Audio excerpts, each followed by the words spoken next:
Hello, am I audible, Pratik?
हम्म, तो ये question है गेट का। इसके थ्रू हम लोग क्या करेंगे, एक स्पेशल टाइप का मैट्रिक्स है। हम लोग ऑलरेडी सारे टाइप्स के मैट्रिसेस देख चुके हैं, बट कुछ और ऐसे मैट्रिसेस होते हैं जिनके हेल्प से हम लोग मिनिमल पॉलिनोमियल, डायक्रिस्टिक पॉलिनोमियल या उनसे रिलेटेड कुछ आइगन वैल्यूज की प्रॉपर्टी होती है। ठीक है, तो उसी में से ये भी उसी टाइप का एक है। तो इसका आंसर बताना है, फिर हम लोग वो मैट्रिक्स डिस्कस करते हैं कि वो कौन सा टाइप है। ठीक है, सॉल्व करो पहले इसको।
नहीं नहीं, आज टेस्ट नहीं था।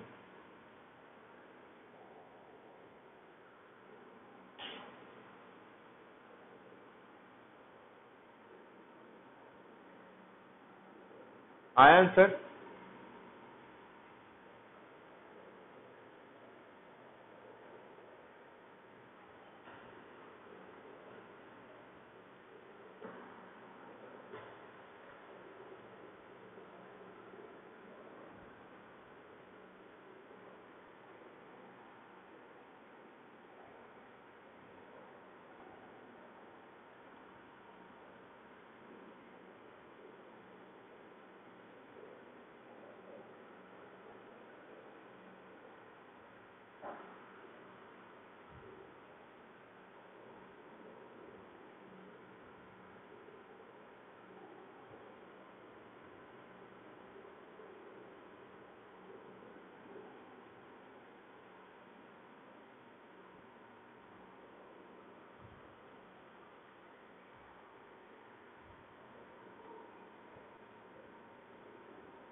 आया आंसर प्रतीक?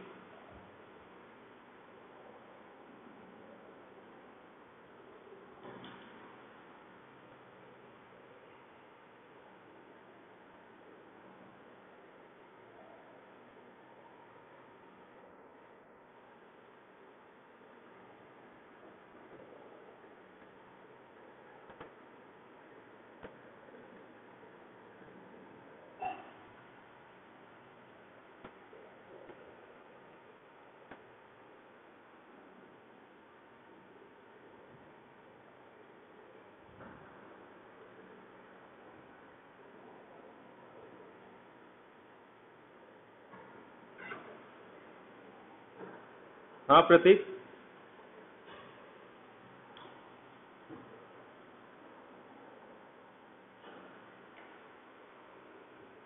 सिंगुलर आएगा।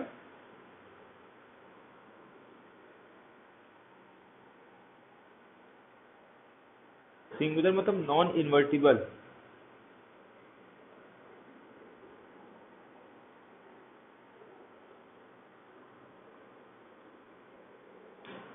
ठीक है, चलो डिस्कस करते हैं इसको।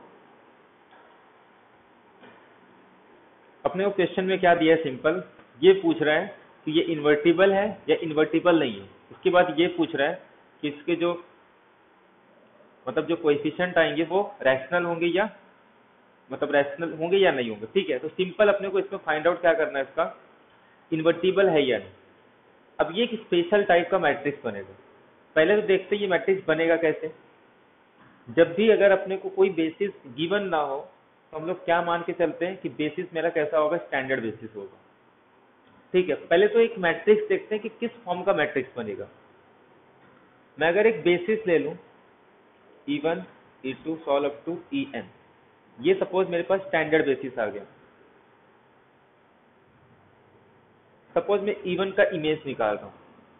ये क्या कह रहा है कि Vi का इमेज क्या होगा, Vi प्लस वन, यानी कि जब मैं Ei करूंगा तो ये क्या आ जाएगा, I प्लस वन यानी कि E2। तो E2 को मैं कैसे लिख सकता हूँ, 0 into E1, 1 into E2, 0 into E3 solve up to 0 into E16। ऐसे ही जब मैं सेकेंड E2 लूंगा तो ये आ जाएगा मेरे पास नेक्स्ट मतलब E3। तो ये 0 इंटू A1, 0 इंटू E2 और 1 इंटू E3 और लास्ट में 0 इंटू E16। अब ऐसे लास्ट में कहाँ तक जाएगा, 15 तक जाएगा, क्योंकि I की वैल्यू कहाँ से 1 से लेके वैरी हो रही है 15 तक। तो जो T ऑफ E15 होगा इसको लिख सकता हूँ मैं E14। तो अरे E15 आ जाएगा E16, मतलब 0 इंटू E1, 0 इंटू E2, ऐसे लास्ट वाला जो रहेगा ये 1 आ जाएगा, 1 इंटू E16। और E16 को अलग से डिफाइन कर रहा है, कह रहा है कि जो E16 होगा वो minus of E1 plus solve up to E16। मतलब मैं इसको कैसे लिख सकता हूँ, -1 into E1 -1 into E2 solve up to -1 into E16। अब इनके कोएफिशिएंट का यूज करके मैं एक मैट्रिक्स बनाऊंगा। फर्स्ट कॉलम में क्या आएगा, सेकेंड एंट्री 1 बाकी सब 0, इसमें थर्ड एंट्री 1 बाकी सब 0, और जो 15th कॉलम आएगा उसमें सिर्फ लास्ट वाला एंट्री 1 होगा बाकी सब 0, और जो सबसे लास्ट वाला कॉलम है यानी कि 16th कॉलम उसमें हर एक एंट्री क्या होगी -1। तो ये मेरे पास मैट्रिक्स आ गया। तो ये जो रोल है ये किसका रोल है, लीनियर ट्रांसफॉर्मेशन का। ठीक है, एक बार लीनियर ट्रांसफॉर्मेशन मिल गया तो उसके हेल्प से हम लोग मैट्रिक्स बना सकते हैं। तो हम लोग ने सबसे पहले क्या बना लिया, मैट्रिक्स। और मैट्रिक्स जो है एक 16 क्रॉस 16 ऑर्डर का मैट्रिक्स आ रहा है। पहले रो का सेकेंड एंट्री 1 बाकी सब 0, फिर उसके बाद 0 0 1 बाकी सब 0, ऐसे लास्ट में जो 15 है सेकेंड लास्ट वो 0 0 और लास्ट में कितना आ रहा है 1, और जो लास्ट कॉलम है उसमें सब में -1 और ये एक स्पेशल टाइप का मैट्रिक्स है। जब डायगोनल के, ये मेरा डायगोनल है सपोज, जब कोई एक ऐसा मैट्रिक्स जिसके डायगोनल पे एलिमेंट 0 हो और डायगोनल के जस्ट नीचे वाला 1 आता है, और ये जो लास्ट कॉलम है यहाँ पे अगर कुछ एंट्री नॉन जीरो आ रही है, तो ये एक स्पेशल टाइप का मैट्रिक्स है जिसका नाम है कॉम्पेनियन मैट्रिक्स। तो देखा जाए तो ये किस टाइप का है, एक कॉम्पेनियन मैट्रिक्स है।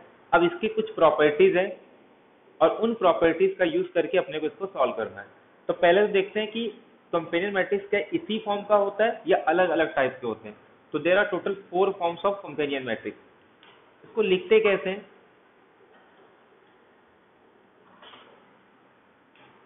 मैं एक पॉलिनोमियल ले रहा हूं इस तरीके से कि x is to n an-1 x is to n-1 ऐसे सॉल्व अप टू लास्ट में a0 a1 प्लस x। एक मैंने मोनिक पॉलिनोमियल ले लिया।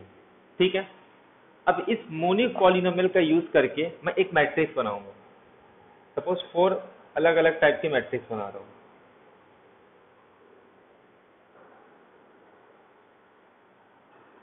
एक बार क्या करेंगे, डायगोनल के नीचे वाले को 1 रखेंगे और एक बार डायगोनल के ऊपर वाले को 1 रखेंगे।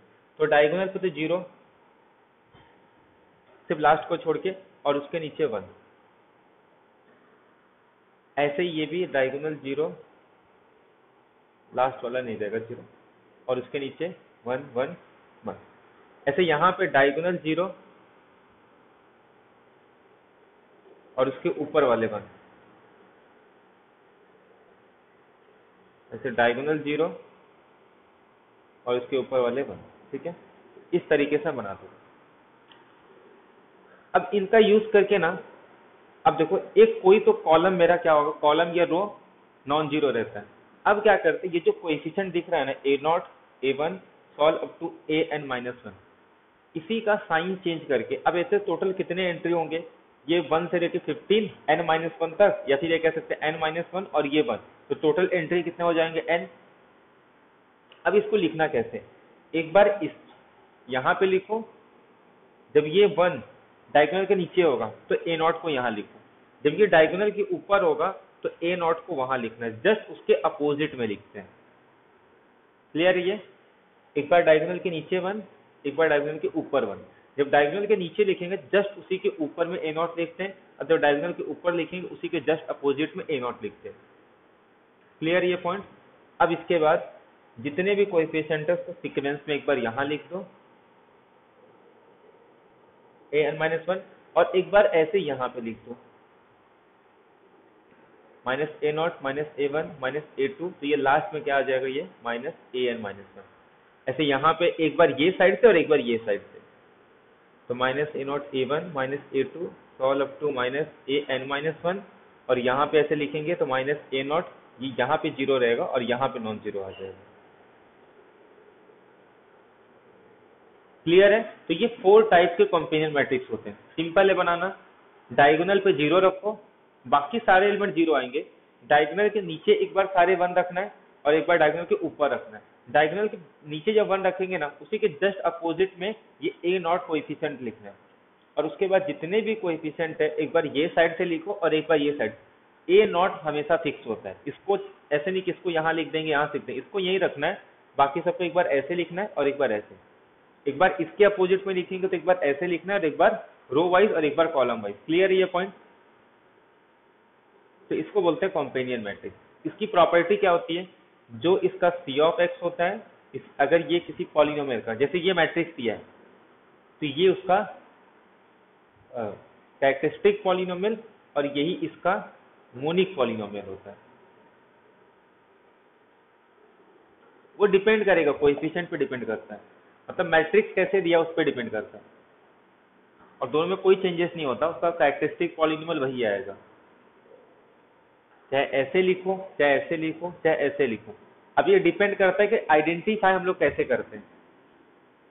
बस अपने को आइडेंटिफाई करने आना चाहिए कि कॉम्पेनियन मैट्रिक्स है। तो ये चारों में से किसी भी फॉर्म में दिया होगा, अगर इस फॉर्म में दिया तब भी इसका यही आएगा, क्योंकि बन तो इसी फॉर्म से रहा है ना। ये सेम कैरेक्टरिस्टिक का यूज करके ये 4 डिफरेंट मैट्रिक्स है, तो ये किसी भी मैट्रिक्स का यही कैरेक्टरिस्टिक पॉलिनोमियल आएगा और यही उसका मिनिमल पॉलिनोमियल आएगा। ठीक है, तो अब अपने क्वेश्चन में क्या दिया था,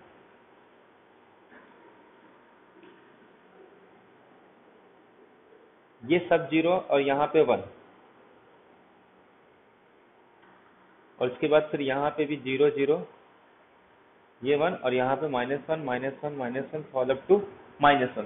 तो इससे अपने को क्या क्लियर होता है कि डायगोनल के नीचे वाले 1 मतलब ये मेरा ए नॉट होगा। तो कभी भी ए नॉट कहाँ होगा इस पे कोई कंफ्यूजन नहीं होना चाहिए, डायगोनल के नीचे वाले हैं तो मतलब यही ए नॉट होगा। तो मतलब जो मेरा कैरेक्टरिस्टिक पॉलिनोमियल बनेगा वो कहाँ से स्टार्ट होगा, यहाँ से, और सब 1 1 ही है, -1। तो इसका साइन चेंज करके लिखेंगे तो 1 + x² और लास्ट में कहाँ तक जाएगा, x⁻n तक।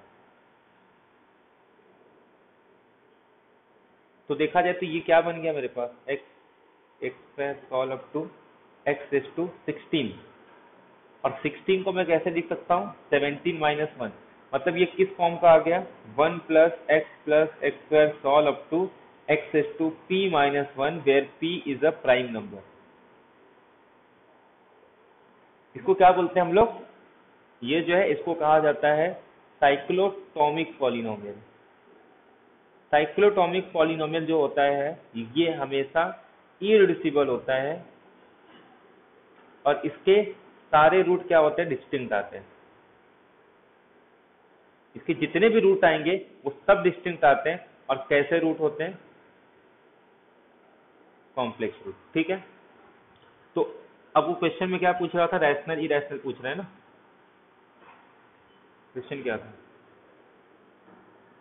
T is singular. देखो सिंगुलर तो होगा नहीं, सिंगुलर कैसे निकालते हैं हम लोग, जो लार्ज, अरे जो कांस्टेंट पार्ट रहेगा, ठीक है, तो 1, तो इसका डिटर्मिनेंट क्या आ जाएगा, ये तो डिपेंड करेगा 1 होगा या -1 होगा। क्लियर है ये, ऐसे देखते हैं ना, -1/n इंटू ये जो लास्ट वाला रहेगा, तो कितना आएगा, ये n पॉजिटिव है ना, तो 1 आएगा। ठीक है, क्लियर है, तो ये होता है अपने पास कंपेनियन मैट्रिक्स। तो कंपेनियन मैट्रिक्स का प्रॉपर्टी क्या है, सिर्फ कोई भी मैट्रिक्स दिया हो, या तो वो लीनियर ट्रांसफॉर्मेशन में होगा या तो डायरेक्ट मैट्रिक्स दिया होगा, जस्ट अपने को आइडेंटिफाई करना है। एक बार पता चल गया तो हम लोग क्या यूज करते हैं, उसका ये कैरेक्टरिस्टिक पॉलिनोमियल बनाएंगे और वही उसका मिनिमल पॉलिनोमियल हो जाता है। और इससे ये भी पता चलता है ये डायगोनलाइजेबल है, क्यों, क्योंकि इसके सारे आइगन वैल्यू क्या होंगे, डिस्टिंक्ट आएंगे। तो इससे ये भी क्वेश्चन अगर पूछ रहा है कि ए डायगोनलाइजेबल है या नहीं, तो वो भी हम लोग बता सकते हैं। ठीक है,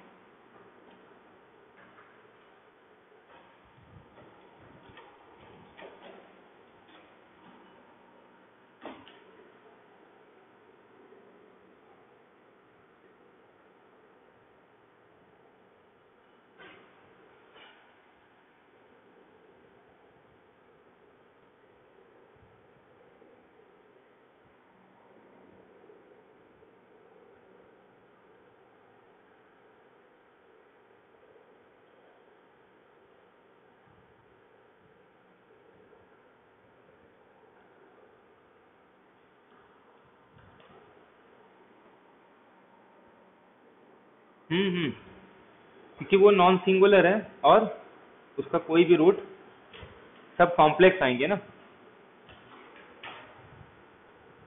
तो सी वाला आएगा, सी नहीं आएगा, डी फोर्थ आएगा, fourth. C is a regular but has a no rational eigenvalue, ठीक है। रियल ही नहीं होंगे तो रैशनल कहां से होगा?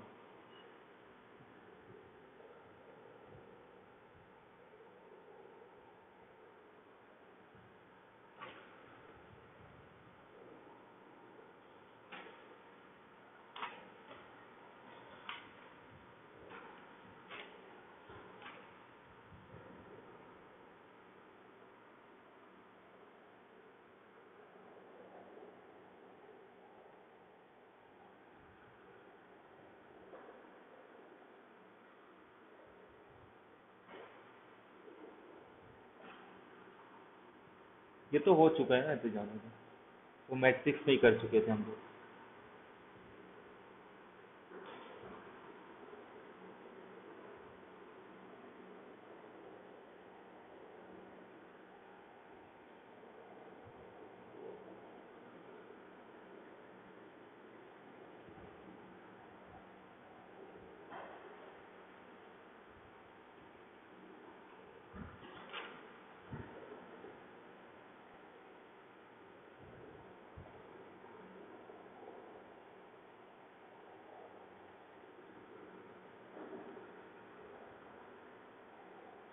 Cn complex number lambda is non-zero as an eigenvalue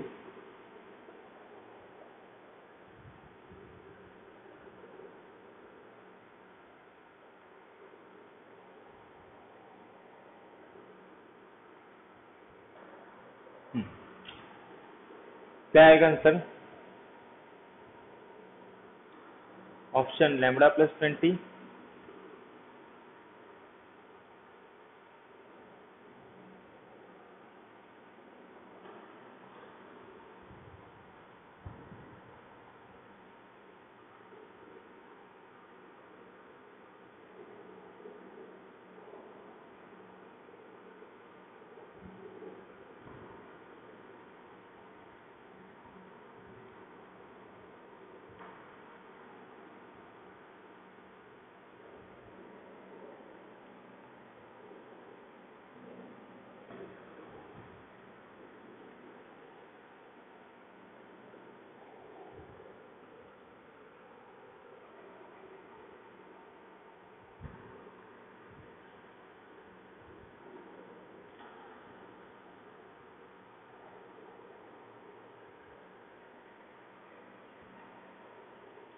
एक मैट्रिक्स दिया है, उसके पास एक आइगन वैल्यू है complex number non zero. Eigenvalue मतलब ये एक आइगन वैल्यू है, तो कौन सा must also been eigenvalue, मतलब इसमें से और एक आइगन वैल्यू होगा। मैट्रिक्स दिया है, एक आइगन वैल्यू लैम्बडा है, और एक आइगन वैल्यू कौन सा होगा वो अपने को निकालना है, ठीक है।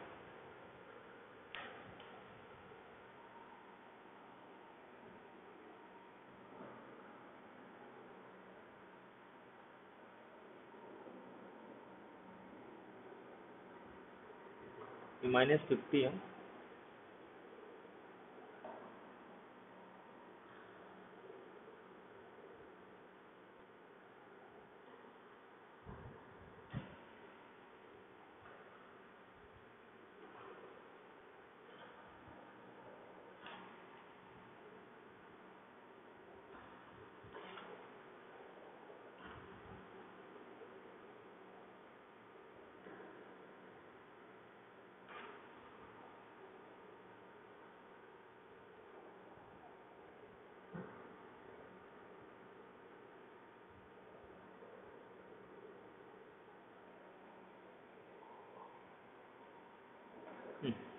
तो इसमें एक तो प्रॉपर्टी नंबर वन क्या है कि अगर किसी भी मैट्रिक्स में उसका, अगर किसी भी रो का सम सेम आ रहा है या उसके हर एक कॉलम का सम सेम आएगा, तो वो जो भी कांस्टेंट वैल्यू आती है वो एक आइगन वैल्यू होगा। जैसे यहाँ पे अगर इसका सम कर रहा हूँ तो आंसर क्या आ रहा है? 0। इसका भी सम करूंगा तो आंसर 0 आएगा, इसका भी सम करेंगे तो आंसर 0 आ रहा है, यानी कि हर एक रो का सम 0 आ रहा है। मतलब जीरो एक आइगन वैल्यू होगा। तो इससे ये पता चल गया कि zero is an eigen value of A. तो प्रॉपर्टी नंबर वन एक ये डिस्कस कर रहे हैं हम लोग कि किसी भी मैट्रिक्स के अंदर अगर हर एक रो का सम कांस्टेंट आ रहा है या हर एक कॉलम का सम कांस्टेंट आ रहा है तो उसका एक आइगन वैल्यू वो कांस्टेंट नंबर आ जाएगा। ठीक है, तो यहाँ पे जीरो आ रहा था, इसके लिए इसका एक आइगन वैल्यू जीरो आ गया।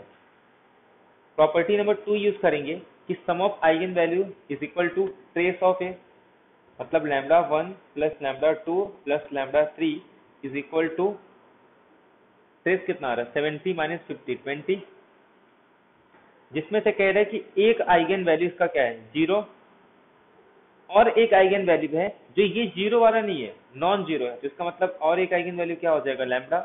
और मुझे क्या क्या निकालना है लैम्डा थ्री, क्योंकि एक तो जीरो आ गया, एक लैम्डा आ गया, और मुझे एक क्या निकालना है और एक आइगन वैल्यू निकालना है, तो वो क्या होगा lambda three.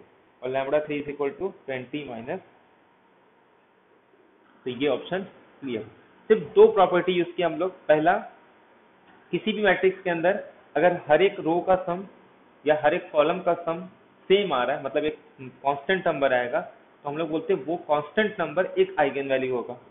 Second, trace of A is equal to sum of eigen value. ठीक है, तो ये दो प्रॉपर्टी यूज करके अपने पास आंसर आ गया। ठीक है,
बोलो क्या आएगा ये।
क्या आएगा एफ ऑफ ए का रैंक।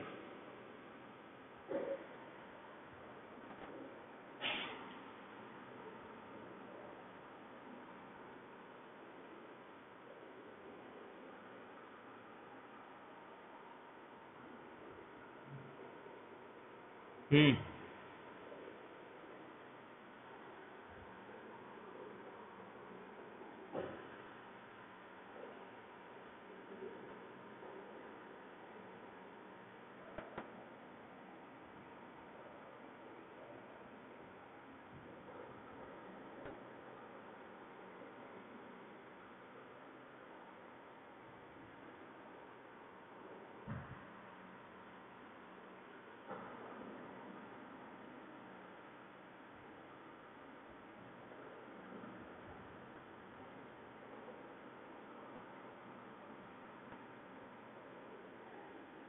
बोलो क्या आएगा इसका रैंक, बोलो।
कौन सा ऑप्शन करेक्ट होगा, बोलो।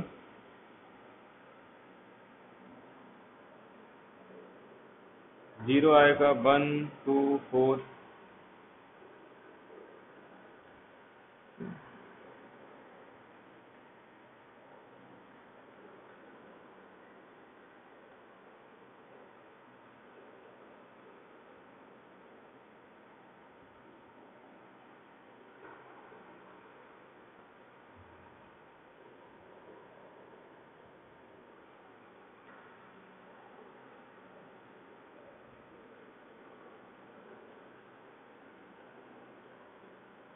हम्म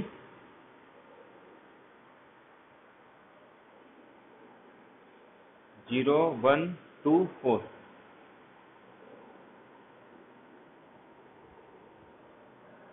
चलो ध्यान दो, देखो एक तो इसको दो तरीके से कर सकते हैं। अगर मैं मैट्रिक्स को ध्यान से देखूं तो ये एक कंपेनियन मैट्रिक्स है और पूछ रहा है मिनिमल पॉलिनोमियल। तो इसका जो मिनिमल पॉलिनोमियल और कैरेक्टरिस्टिक पॉलिनोमियल सेम होगा, और ये किसके इक्वल आ जाएगा, x⁴। उसके बाद एक एक डिग्री कम करते जाओ और इस ऑर्डर में इसके कोएफिशिएंट लिख दो। बट यहाँ पे ये तो जीरो, ये तो जीरो, सिर्फ कांस्टेंट टर्म बच रहा है और उसका साइन चेंज करके लिखना है। तो ये मेरे पास आ गया। तो और मुझे क्या करना, और इसी को इसने बोल दिया है एफ ऑफ एक्स। तो एफ ऑफ ए निकालना, इसका मतलब एफ ऑफ ए आ जाएगा a⁴ मतलब आइडेंटिटी। तो एक अप्रोच तो ये है कि मैं ये इसका फोर्थ पावर निकाल लूं और आइडेंटिटी में से माइनस करूं, मतलब आइडेंटिटी माइनस कर दूं। बट अपने को प्रॉपर्टी पता है कि मिनिमल पॉलिनोमियल का डेफिनेशन क्या होता है। ये स्मॉलेस्ट डिग्री का मोनिक पॉलिनोमियल या फिर एनहिलेटिंग पॉलिनोमियल।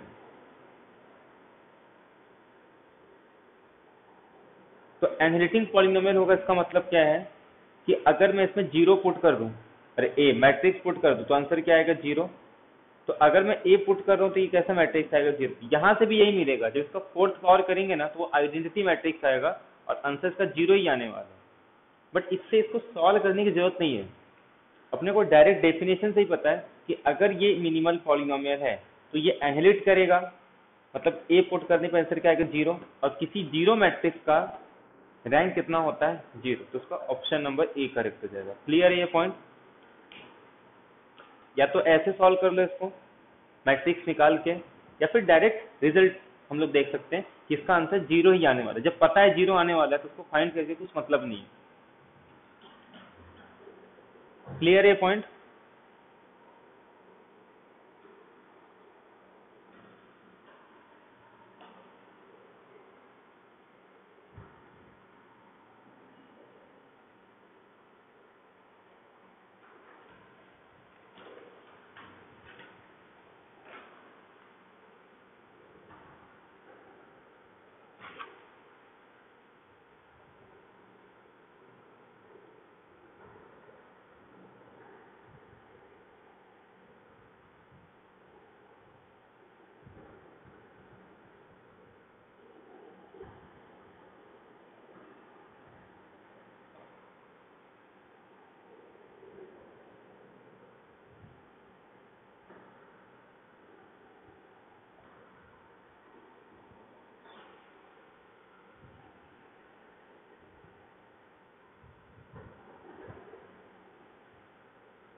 हम्म, बताओ ये कितना आएगा।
सॉल्व करो, कम से कम 3 to 4 मिनट लगेगा।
आया आंसर।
आया प्रतीक आंसर?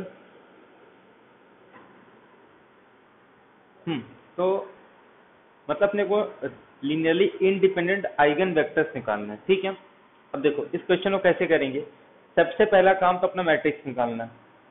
एक बार मैट्रिक्स मिल गया तो ये अपने आप आ जाएगा, ठीक है। फिर ये आइगन वैल्यू आइगन वेक्टर काम है। सबसे पहला काम क्या है, अपने को मैट्रिक्स निकालना है।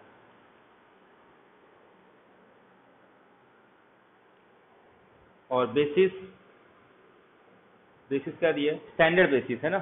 तो स्टैंडर्ड बेसिस का तो मैट्रिक्स भी इतना बड़ा चाहिए, डायरेक्ट निकाल सकते हैं हम लोग। देखो ये सब क्वेश्चन में जब जब स्टैंडर्ड बेसिक मैट्रिक्स दिया है तो टाइम नहीं लगना चाहिए। मैंने क्या कहा था कि कितने ऑर्डर का है, देखो सिंपल सी बात है, ये एक स्क्वायर मैट्रिक्स बनेगा 4x4 ऑर्डर का। ये हमको कोएफिशिएंट बताता है, ये हमको कंपोनेंट बताता है, ठीक है।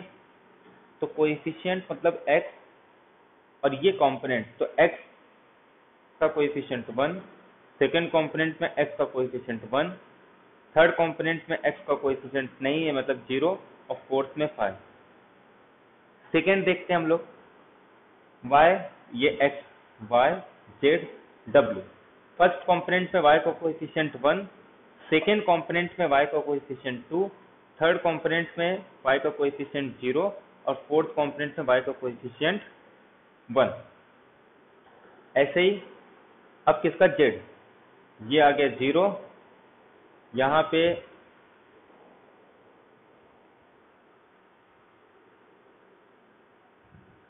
किसका ले रहे हम लोग, एक्स वाई जेड का। कुछ गड़बड़ है क्या?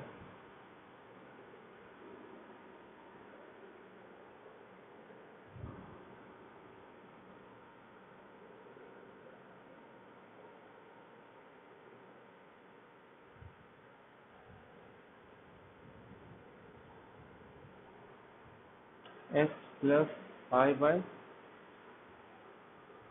X plus 2y plus W,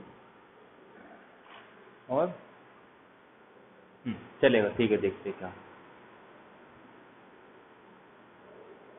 0 -1 और यहाँ पे 2, और जब w का लेंगे तो 5 और यहाँ पे 1, इसमें 2 और लास्ट वाले में 0। अब ये कुछ मैट्रिक्स किसी टाइप का मैट्रिक्स बन रही है।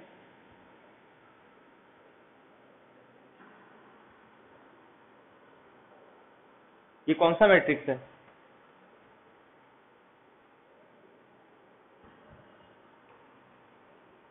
अगर मैट्रिक्स को देखूं मैं, जो मैट्रिक्स बन रहा है क्या, तो प्लीट्स, ये कौन सा मैट्रिक्स होता है?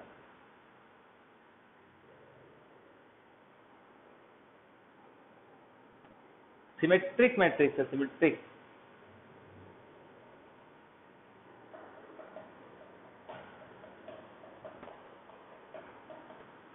ना।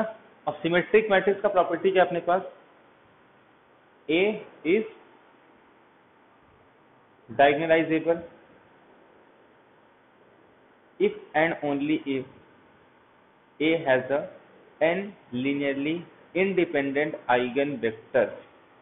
if and only if condition होता है, कोई भी मैट्रिक्स अगर डायगोनलाइजेबल है तो it has a n linearly independent eigenvector, और अगर किसी मैट्रिक्स के पास n linearly independent eigenvectors है तो वो मैट्रिक्स डायगोनलाइजेबल होता है। तो if and only if condition होता है, मैट्रिक्स अगर डायगोनलाइजेबल है तो उसके पास n linearly independent eigenvectors होंगे, और अगर n linearly independent eigenvectors है तो मैट्रिक्स मेरा डायगोनलाइजेबल होगा। तो इफ एंड ओनली कंडीशन है, इसका मतलब A has a 4 linearly independent eigenvectors। मतलब किसी इसमें कुछ भी सॉल्व करने की जरूरत नहीं थी, ये तो डायरेक्ट आ जाता है, स्टैंडर्ड मैट्रिक्स है, सीधे सीधे दिख रहा है, सिमेट्रिक मैट्रिक्स है। तो मतलब इसका आइगन वैल्यू फाइंड आउट नहीं करना है, ये डायगोनलाइजेबल हो गया। डायगोनलाइजेबल है इसके मतलब इसके पास n linearly independent eigen vectors होंगे, that is 4 linearly independent eigen vectors. तो सिंपल रिजल्ट के बेसिस पे इसका आंसर आ जाएगा ऑप्शन नंबर डी। क्लियर ये पॉइंट? याद रखना, नेट में अगर 3x3 ऑर्डर का मैट्रिक्स है, 4x4 ऑर्डर का मैट्रिक्स है, तो कभी भी उसका eigen value eigen vector find out नहीं करना पड़ता। वो सिंपल रिजल्ट से ही आएगा। हाँ, अगर सिर्फ मैट्रिक्स देके पूछ रहा है आइगन वैल्यू तो ही, अगर कुछ और पूछ रहा है ना, समझ जाना वो उसमें आइगन वैल्यू फाइंड आउट नहीं कर, वो किसी ना किसी टाइप का ही मैट्रिक्स होगा। पर हम लोग सारे मैट्रिक्स देख के आ चुके हैं, ठीक है।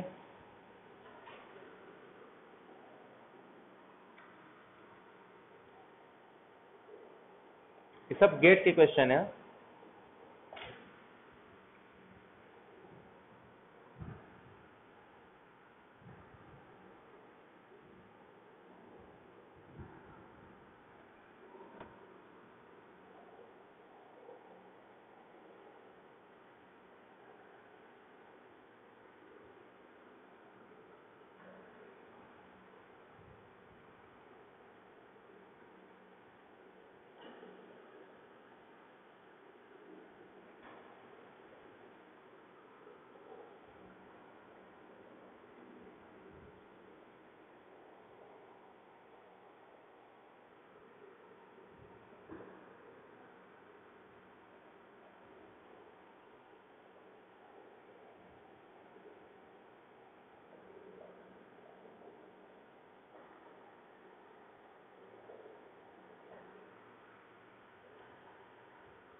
पहले तो इसका ये आंसर बताओ,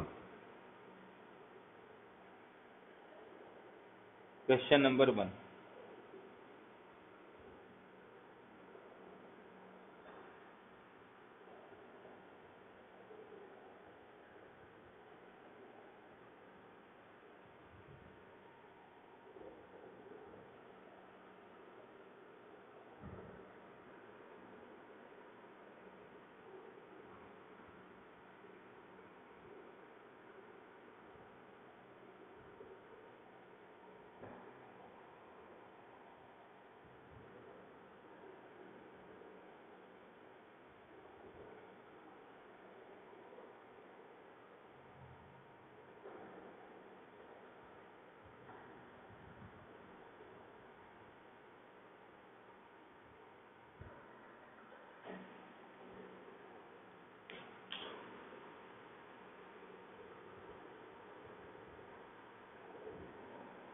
बोलो क्या आएगा आंसर। एक मैट्रिक्स दिया है, इस तरीके से डिफाइन किया है, ये प्लस है सब, x plus Y plus Z minus X minus Y minus X minus Z, basis standard दिया है। इसमें आइगन वैल्यू पूछा है, मतलब आइगन वैल्यू निकालना पड़ेगा, ठीक है, क्योंकि इसमें कोई प्रॉपर्टी यूज नहीं हो रहा, सिंपल आइगन वैल्यू ही पूछा है। जब आइगन वैल्यू पूछा हो मतलब मैट्रिक्स का आइगन वैल्यू अब कैलकुलेट करना पड़ेगा। या तो स्पेशल टाइप का मैट्रिक्स हो तो ठीक है, अदरवाइज जैसे हम लोग कैलकुलेट करते हैं वो भी अपने पास 3x3 के लिए फॉर्मूला है, उसका यूज करके हम लोग कैलकुलेट कर सकते हैं, ठीक है।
आया आंसर?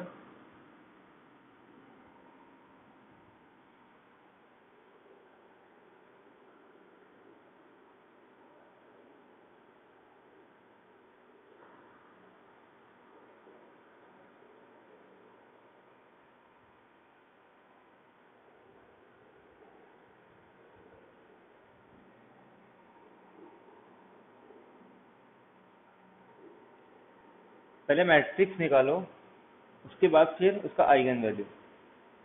सिंपल है, बस थोड़ा कैलकुलेशन करना है इसमें।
आया, जल्दी बताओ।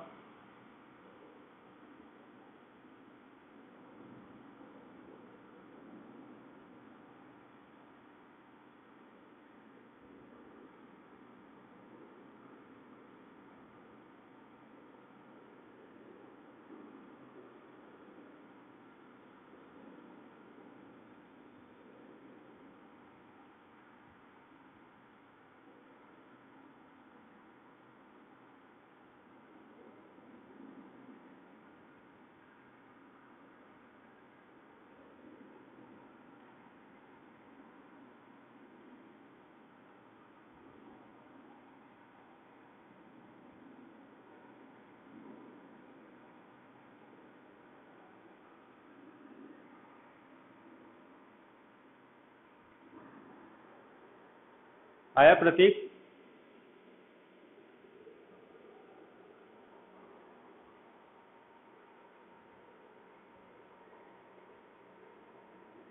अरे इतना टाइम नहीं लगना चाहिए, आइगन वैल्यू से निकालना है इसका।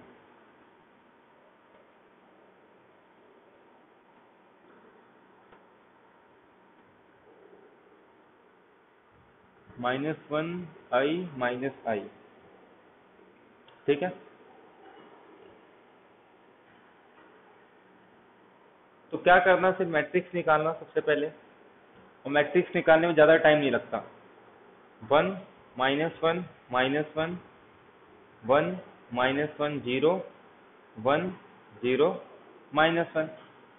अब क्या निकालना है इसका कैरेक्टरिस्टिक पॉलिनोमियल, तो X square minus trace of A X plus, यहाँ पे कुछ निकालते हैं बाद में, minus determinant of A is equal to 0। तो एक्स स्क्वायर माइनस ट्रेस कितना है इसका, ये 0, यानी कि सिर्फ सिंपल ये प्लस एक्स स्क्वायर आ जाएगा। और यहाँ पे क्या करते हैं हम लोग, एक बार इसको फिक्स करके इसका माइनस निकालते हैं, तो ये आ जाएगा सिंपल 1, ठीक है। और जब इसको फिक्स करेंगे तो क्या आ जाएगा, ये -1 और +1 0। और जब इसको फिक्स करेंगे तो ये -1 +1 0, सिर्फ इतना ही बचेगा ये। और दूसरा क्या आ जाएगा, ये डिटर्मिनेंट कितना आएगा इसका, किसी को फिक्स करके निकाल दो। किसको फिक्स करते हैं, काम करते हैं, इसको फिक्स कर देते हैं, ये वाले कॉलम इसको फिक्स करेंगे, प्लस माइनस प्लस, तो ये आ जाएगा -1 -1 -1 0, और उसके बाद प्लस माइनस प्लस, तो -1 1 1 -1 -1, ठीक है। तो ये आ जाएगा -1 -1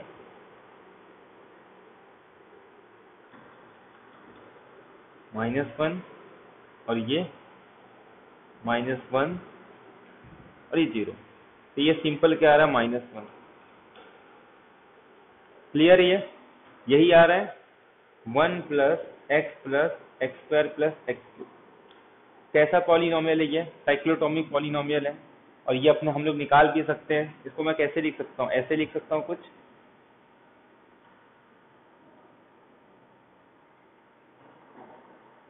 1 + x + x² x + 1, ठीक है। तो ये x + 1 कॉमन आ जाएगा, और यहाँ से ये x² + 1 हो गया ना, सिंपल। क्लियर है ये।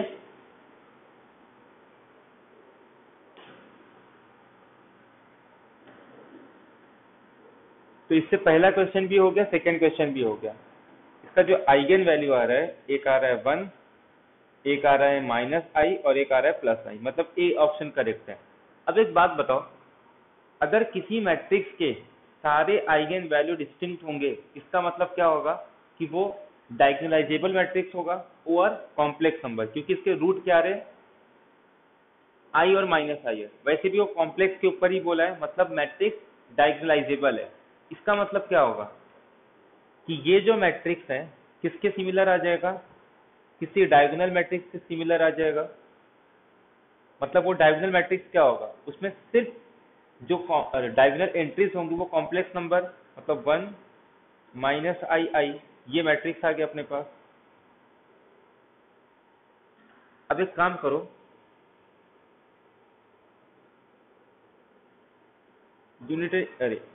यूनिटरी मैट्रिक्स क्या होता है, a × a* = आइडेंटिटी। तो अगर मैं इसका ट्रांसपोज ले लूं तो यही आएगा वो, तो इसी का स्क्वायर कर दो यहाँ पे। तो इसका स्क्वायर करेंगे तो 1, इसका स्क्वायर करेंगे तब भी 1, इसका भी स्क्वायर करेंगे तो, रुको रुको रुको रुको,